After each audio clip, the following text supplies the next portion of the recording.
So the New Hampshire Democratic debate just wrapped up, and I wanted to give my analysis on it. So let's just get right into it with winners, losers. Then I'll give you my takeaways, and then I'll give you a rundown of how each candidate did. And at the end, I'll do something a little different. Just because we are now in the primary season, I'm going to give you my predictions for New Hampshire. Being that I have volunteered up there, I don't know the political landscape too well over there, but I was on the ground, so it might just be fun to predict based on nothing more than what I saw tonight, what I've seen in the last couple months, and what I've seen as I volunteered up there. But the winners of tonight, a big winner was Bernie Sanders. I usually in past debates, I haven't felt so comfortable saying that just because I know that I have that bias for Bernie. But like, what can be said, when the debate begins and centers around you and who you are and what your message is, how can you not say that you are winning the debate? Is that not what happened with Donald Trump in 2016? Much of the debate centered around him, around who he was, what kind of politics he was bringing.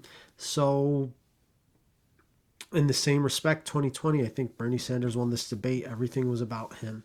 The other winner, I would say, and this is just purely because of me and how I felt, was Tom Steyer. And this was weird because, in the past, I didn't pay much attention to him because I was like, all right, here he is, a billionaire who's about to buy an election.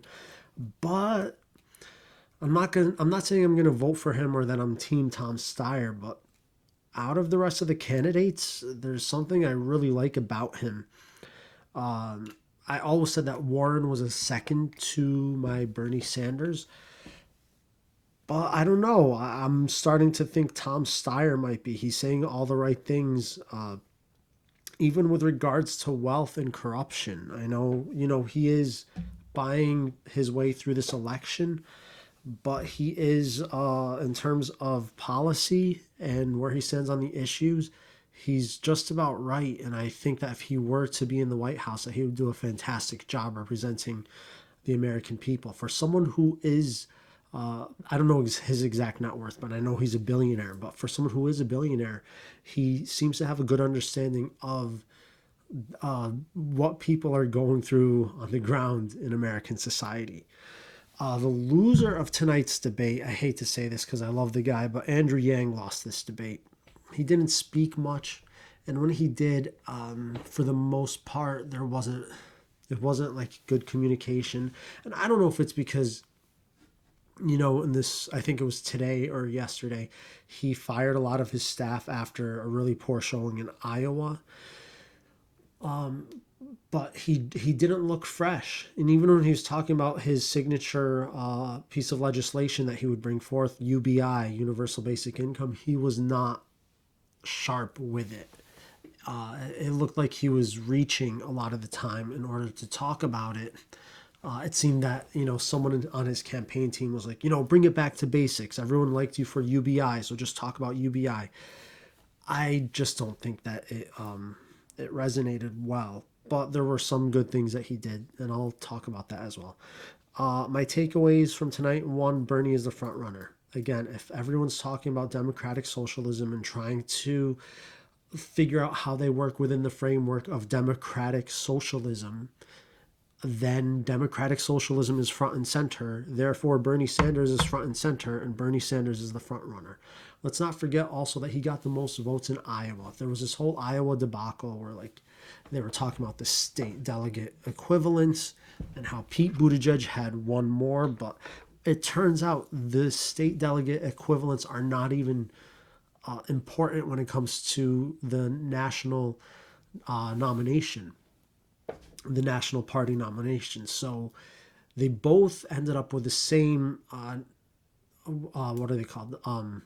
Delegates for the national nomination, but Bernie got 6,000 more votes than Pete Buttigieg. The only thing is that given the media environment, Pete Buttigieg got to run for the last 3, 4 days as the winner of Iowa because all the networks were just talking about the state delegate equivalence, which is such BS. But the way that they talked tonight, the way the candidates talked to each other, talked about each other, Bernie is the front runner. They started off asking them, "What do you think of democratic socialism?" The second takeaway I have is that the number 2 spot is really up for grabs. And I don't want to say number 2, but I guess, in terms of if Bernie's the front runner, the way that I see this turning out is that there's going to be some other front runner. Bernie's message is so unique. I think it's unique enough to even distinguish himself from Elizabeth Warren. And he just has way more of a shot than Tom Steyer or Andrew Yang or any of the other progressives or outsiders in the race, that I think things are going to start to coalesce around someone else. Who that other person is, whether it's Mayor Pete, Joe Biden, Mayor Bloomberg, Elizabeth Warren, or even long shot Amy Klobuchar, that remains to be seen. But that number 2 spot is up for grabs, and they were kind of going for it. They were attacking Mayor Pete quite a lot. Everyone was attacking Mayor Bloomberg as well. Mayor Pete was attacking both Biden and Amy Klobuchar and talking about experience and how is that even important. So we'll see how that begins to coalesce. Mayor Pete did win it. No, he didn't win in Iowa. He got second in Iowa. But he may have a strong showing in New Hampshire. I doubt that he's going to have a strong showing after that. We should stay open to it, but I'll talk about why I don't think so. And then the third takeaway is that the candidates are keeping it clean with each other. They're bringing things up, attacking each other in a way, but nothing too harsh. No one wants to really get in the mud with each other. But like they did start talking about Donald Trump. But the thing was, even though they were attacking Donald Trump on corruption and on impeachment, and Trump's name was mentioned quite a bit throughout it and what's wrong with his presidency and everything, it didn't seem that there is a central way. They haven't kind of strategized on how exactly which route they're going to attack Trump on. You get a little bit of it with Bernie Sanders. I think when they mentioned, Trump might mention your honeymoon in Moscow and everything, and Bernie's response was, well, it's simple. Trump is a liar. And then Bernie just pivots. He starts talking about the issue. So, how they're going to attack Trump, I think you kind of have to do both. You have to be able to attack Trump for his record, but you also have to be able to talk about the issues that the American people want to hear. You have to say why he's bad, and you have to say why you're good, and you have to say why you have to replace him. So, yeah, we don't have a clear strategy on how we're going to take on Trump in the general election. I'm just going through this alphabetically. Let's go with the candidates one by one. Joe Biden, I think he had a generally lousy performance. I say that, but also with the knowledge that his debate performances haven't really had an impact on his polling numbers. Now, it was interesting in Iowa because he polled higher but then performed less. That might be a general trend going forward. But in general, every time after a debate, we never saw like a real dip in his polling.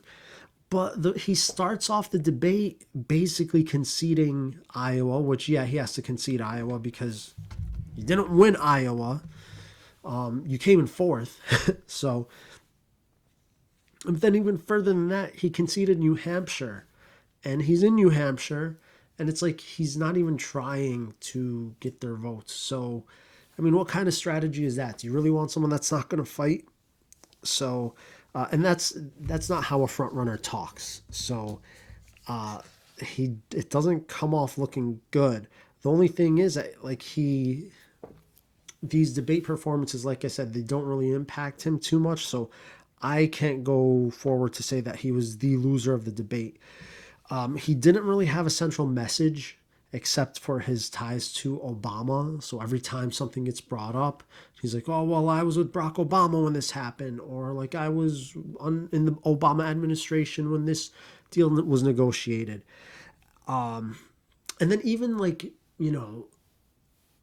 the case could be argued that, Biden is trying to invoke this nostalgia for the past by talking about Obama, and that's really his appeal. But you guys, he's not even good at it. Like, you talk about hearkening for nostalgia, or hearkening nostalgia from the for the past and everything. You think about the really good ones were Ronald Reagan, and then even Donald Trump now, make America great again. So, but Joe Biden is doing a really crappy job of it. He's not even good with that. Yeah, his foreign policy was crap, as it always is. He did once again use Kurds, or I mean, you could replace Kurds with any minority group or any group in the Middle East to justify staying in the Middle East. And that's no justification. Yes, you can criticize Donald Trump for the way that he pulled the troops out of Syria, northern Syria, but we can't just use ethnic groups to be like, oh, we have to stay in the Middle East or have a prolonged presence there. And then Joe Biden he doesn't even defend himself when Bernie Sanders attacks him on his Iraq vote.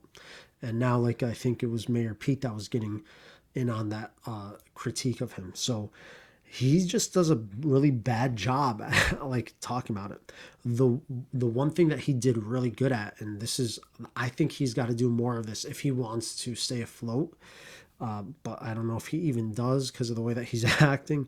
When he talks from the heart, like, it's like, I know it sounds cheesy and stuff, but that's his best bet. And when he talks from personal experience, at the end when they asked the question about childhood poverty, and he was saying these are all our children, and then I forget, I think it was like some audience interaction, or maybe one of the other candidates had kind of like, I don't know, had a response, and he goes, no, I'm serious. When he says things like that, even just the no, I'm serious, he really reemphasizes it. And I don't know, he pulls you in. You get really pulled into the Joe Biden, the vision of Joe Biden that we all have. The only thing is that in these policy debates, the imagination we have of Joe Biden is much different than Joe Biden, the policymaker, the legislator, the governor. So he's not the governor as in a governor of a state, but the governor, ER. He wouldn't be good at the presidency, is what I'm saying. Pete Buttigieg, I think he had a generally, well, okay, I broke it down like this. I think he did generally good because he's able to stay on his talking points, and then you see he gets like the twinkle in his eye where he's like totally like imagining himself as president, and like, I don't know, fulfilling this childhood fantasy he has in his mind. Whatever, you could tell he's like practiced this a million times in front of a mirror. But it's he did generally well for a New Hampshire crowd, a mostly white crowd, I would say. But especially when he got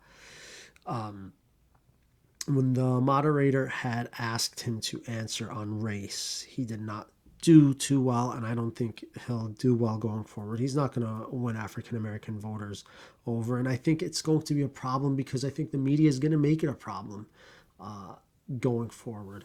I don't think from what I've seen, none of the news networks are ignoring the fact that he doesn't have a good standing with black voters. So with that, there's going to be a lot of doubts about his campaign going forward, especially after we see how he performs in South Carolina. I mean, it remains to be seen, but we'll find out. Yeah, I said he did not increase his profile with black voters. He mentioned discussing systemic racism with the South Bend Police Department. So I thought that was like kind of like interesting that he would even say that. That was a little bit of an understatement. Didn't he discuss I think it was firing was it a black lieutenant of the police department or something? So I have to look that back up. I'm not too well versed on that Mayor Pete scandal. But then when he was asked about how black arrests for marijuana possession increased in his time as mayor, this was really interesting. He answered it, but he answered it by pivoting to talk about gang violence. And is that not a trope that's been used to justify the incarceration of young black men? So I just thought it was a horrible answer, number one. But then number two, when they like pressed him on it, he did not look like he was ready for it either. So I don't know. I think that he's got a blind spot. Yes, he has thought of like other ways to talk about policy on how that would help the black community, but he's not. I don't know. I think the verdict is out on Mayor Pete in terms of the African American community. The other thing was that, like, he wanted to emphasize that he represents a different kind of politics, and that's just such bullshit. Like, Bernie Sanders shut that down so fast. I mean, Bernie didn't respond to that, but like Bernie's attack on Mayor Pete having 40 billionaire donors to his campaign. I mean, come on. Like how could you say that you're a different kind of politics when you're doing exactly the same kind of politics that have been going on for the last 50 years in the United States? Different kind of politics is the kind of politics that Bernie Sanders is running his campaign. But yeah, other than that, Buttigieg was poised well to answer most of the questions anyways. So that's why I think he did well. But those flaws, I think, I don't know. I don't think he did. I still categorize him in the doing well portion of it. Like, but his flaws are kind of gaping. So, let me see. Amy Klobuchar. Yeah, so after the debate, I admit I did watch a bit of the coverage on the networks after the debate, and they were all like totally team Amy. They loved her. They were like, oh, this was her breakout performance tonight. I think she did good. She made the case for having experience, and that's what she needed to do. And she did a good job attacking Mayor Pete, being that Mayor Pete kind of, this is the experience of the candidates running, but she also attacked him on his his critique of impeachment, how he was so sick of impeachment that he just wanted to watch cartoons. I mean, it wasn't a resounding kind of diss, but it was good enough. Amy Klobuchar also, she was the only one that really piped up. I mean, Tom Steyer rose his hand, but I don't think he really rose his hand to represent the position. But she rose her hand when they asked if anyone had any reservations with a Democratic Socialist as a nominee. So she really is just trying to put herself in that like closer to center. I mean, she's a center candidate. She's more conservative than the other candidates is the best way to put it. But I also thought she did a great job at the end when she was when they asked the question on childhood poverty, and she said, "I know you, and I will fight for you." She told that story about FDR when FDR died and how the man was crying and said he knew me. So that's a really good way to connect, I think. But I don't know. We'll have to see how her campaign does going forward. Bernie Sanders did a fantastic job. He had a fantastic performance. Like I said, he was the center of the debate. They were debating him, as in they were talking about him, like whether he can be the nominee, how we would handle a Democratic Socialist, what that meant. And he does a really good job of handling the critiques. You know, he takes the critiques, listens to them, you know, debunks them, debates them, whatever, and he just moves on. He seems so unbothered by everything. And this just might be a confidence that he has from winning in Iowa. For example, in response to Mayor Pete calling Bernie's politics divisive, Bernie said that his policies actually bring people together. And he was like, Medicare for all brings people together. A $15 minimum wage brings people together. Universal education brings people together. So getting money out of politics brings people together. So I think he's really honing his message. He also went after the oligarchy when Mayor Bloomberg was brought up. And then I think I mentioned it before, but he had a great moment when he attacked Mayor Pete for having billionaire donors. He says, I don't have 40 billionaires, Pete. And Mayor Pete's response to that was quite weak, saying, oh, well, we're going to need all the resources we can to take on Donald Trump. I just don't think that's going to sit well with voters. I don't think voters want to see old school politics being done. I think they want to see Bernie's new school style of politics being done. Bernie Sanders also had a really good critique of the U.S. United States, Mexico, Canada agreement. And he said that no climate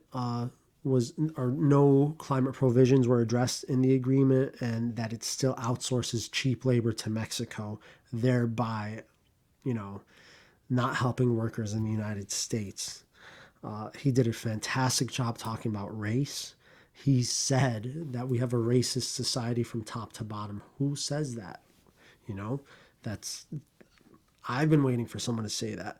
He said, he had a really good response when talking about Soleimani, the killing of Soleimani, and just foreign affairs in general. He's like, we can't just kill leaders of the free world, as bad as they might be. He talked about Kim Jong-un, Vladimir Putin, Xi in China. And then this was fantastic. He mentioned Ibn Salman in Saudi Arabia. Like, who talks about the Saudi government like that except Bernie Sanders? And it's because the Saudis are not donating to Bernie's campaign, nor is the fossil fuel industry. So he can actually get away with saying that. He also went beyond just attacking Joe Biden for his Iraq vote. He said that George Bush and Dick Cheney lied about Iraq. So that was fantastic. Tom Steyer, I think he did great tonight. He convinced me that he would be a good president if he were to get the nomination. I just don't think he will. I'm still voting for Bernie.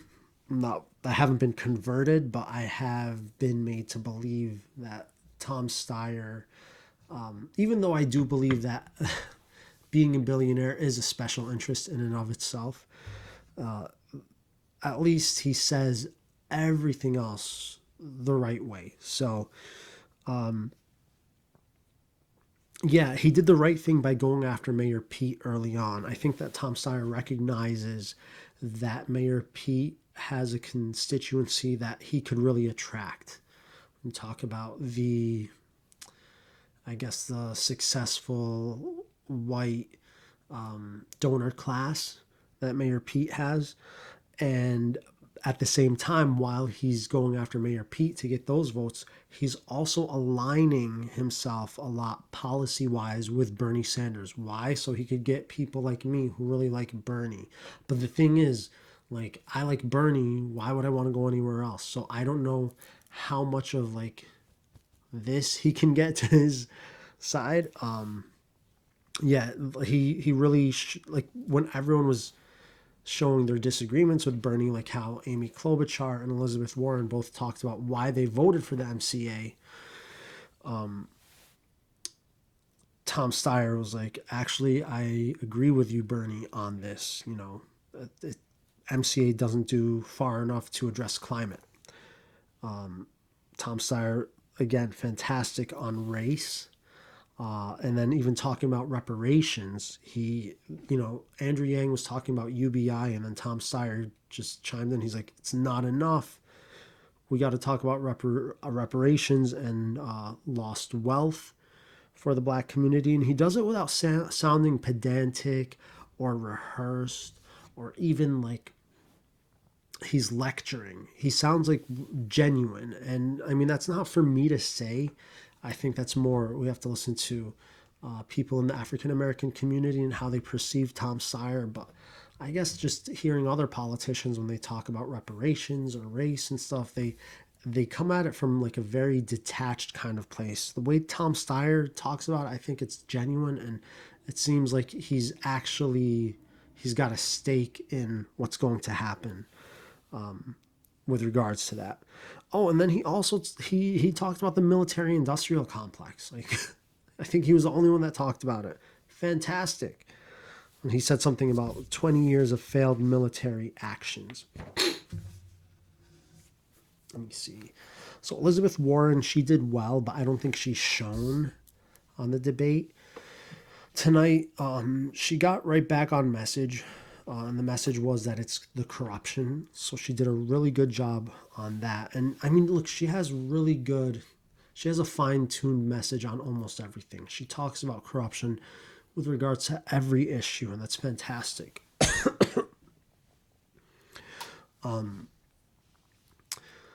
When she talks about guns, she drove home the point that it's a public health emergency. We have to go at it from like an all-encompassing approach. She talked about how we have to make our laws more race conscious, and that's the way to address racism in our country. But then, like, there's just shit with Warren that annoys me, because she's like, oh, well, the only ones who are not taking PAC money on this debate stage are me and Amy Klobuchar. And, like, it's bullshit, because, like, that, like, Bernie Sanders, he's not, okay. I don't know about the PAC stuff. The Political Action Committee, I think that's what it stands for. Political Action Committees. Bernie, I think I saw one time when I was looking at his fundraising numbers. This was for 2016 but I think that it said that like 5% came from PACs.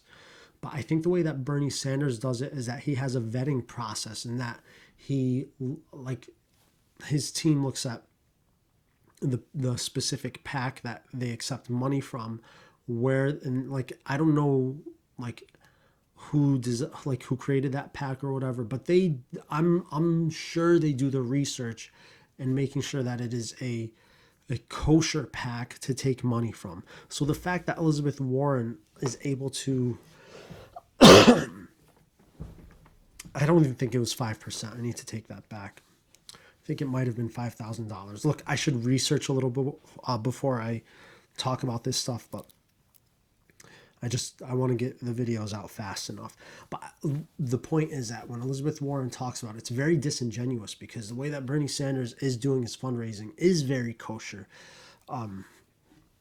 And so she's, on one hand, trying to paint him out to be less progressive than she is, but then also she is doing this thing, and I don't see what the benefit is of it, where she's trying to distance herself from him. She already lost, I think, so much support that went to him already. So why are you trying to like stay away from it? I don't know. It doesn't make sense. Then the other thing that's kind of disingenuous with her is when she talks about, whenever she says, okay, we need to pull out combat troops from the Middle East or from around the world. David Muir hit her back on this and said, wait, you said combat troops. Are you open to special forces? And she is open to special forces. She didn't, deny that she wouldn't. She's like, look, we have to look at each situation. So that means, yes, you are open to special forces. It means that you are willing to keep the status quo when it comes to foreign policy and military intervention. And I'm just not having it. Like, I can't get behind that. And that's why, in comparison to Tom Steyer, who, yes, is a billionaire, but who is talking about the military industrial complex, you're not doing that, Elizabeth Warren. You're not getting my support. Like she's, I don't know, she's losing on me. So, and then the last one that I'll be talking about before I get into my predictions is Andrew Yang. And I was a bit disappointed, but I think his campaign is just in a spot where they are probably downside. Well, they are downsizing. He fired a lot of his staff, and that's just a sign that they don't think they're going to be doing well going forward. They're looking to close shop probably. In between this debate and the last time we saw him on the national stage, his wife Evelyn, she spoke so candidly about some sexual abuse that she faced at the hands of her OBGYN. And that was like such a fantastic, I think, moment for not just women, I think, especially women of color. And not that he, like, I think it would be weird for me to say that he should have talked about that. I don't think that would have been appropriate, but he did mention Evelyn during the debate and stuff. But I don't know, her talking about that in a weird way. I don't know if it's because he missed the last debate, but it didn't increase his profile. And I mean, it's so hard. You have to be sensitive about these issues, and I don't want to say that this is a time for him to there's, I guess I don't want to sound like I'm saying he should have capitalized on it. That would be so wrong. But I think that there may have been a missed opportunity for him to really come out strong, maybe on women's issues, and to be able to have that authority going in to this debate. I don't know how he would have done it. Maybe I'm just completely naive about that kind of thing. But when I remember when she spoke out about that, I thought it was like so candid, and I was like, wow, she's extremely strong for talking about this. And then even when they asked him in an interview, I was like, wow, this is like amazing that they're both talking about this. It's like it really resonates with people. But with regards to the debate performance tonight, I don't think he really added much new to the debate. While I think that he has advanced the cause for UBI, I don't think that Americans are talking about it this go around in 2020. I don't think it is the issue that we're talking about. He did look a little nervous, a little more flustered, not as sharp as he has in the past. But he did a good job of talking about, when they asked the question on democratic socialism, he said that socialism capitalism dichotomy is no longer relevant, and it's not. Here we are with Bernie Sanders, who is just an unabashed democratic socialist, and he's got a real chance at getting the nomination, and no one cares. I mean, it remains to be tested, but I think I'm inclined to think Andrew Yang is right in saying that dichotomy is really out of date. We in our generation, we grew up with, I remember my history teacher in 10th grade, super progressive guy. I remember, if there's anything I remember about him, it was that he was such a progressive, like super progressive. But I remember we got to the unit about different forms of government, and he was like, look, I mean, I remember he was saying communism is bad. But he didn't, he also said that socialism was kind of in that vein. And so he's like, if there's anything you learned this year, communism is bad. And so we grew up with that, but we grow up and then we see the way that things are run, especially in the hyper-capitalist society that we live in. And then we also recognize that basically we live in it's a mix of, there's parts of our society that are socialist and then parts that are capitalist. And, we're trying to figure out the divide still. So my generation, I don't think we have as bad of a view of socialism when it comes to certain industries. So yeah, Andrew Yang is right about that. And then he also did a good job talking about the opioid crisis. I think that he's always done a great job talking about that, about having centers where you can safely use or inject. So good job on that. But overall, I don't think he did a great job tonight, unfortunately. And I really like Andrew Yang. All right, so I spoke about all of the candidates individually.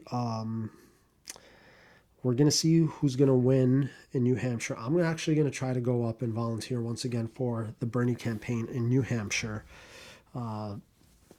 by Tuesday. If I'll see, depends on work schedule and everything. But my predictions for New Hampshire, I think Bernie's got this. They gotta get boots on the ground. But I think they have a great operation from what I've seen up there. They're very organized and like systematic, and I think the campaign will do very well. I think Elizabeth Warren is going to do number 2. I think she'll, being that I think that Bernie kind of tied Buttigieg to the billionaire class tonight. I don't know how much tonight's debate will have an influence on New Hampshire, but I think that I don't know.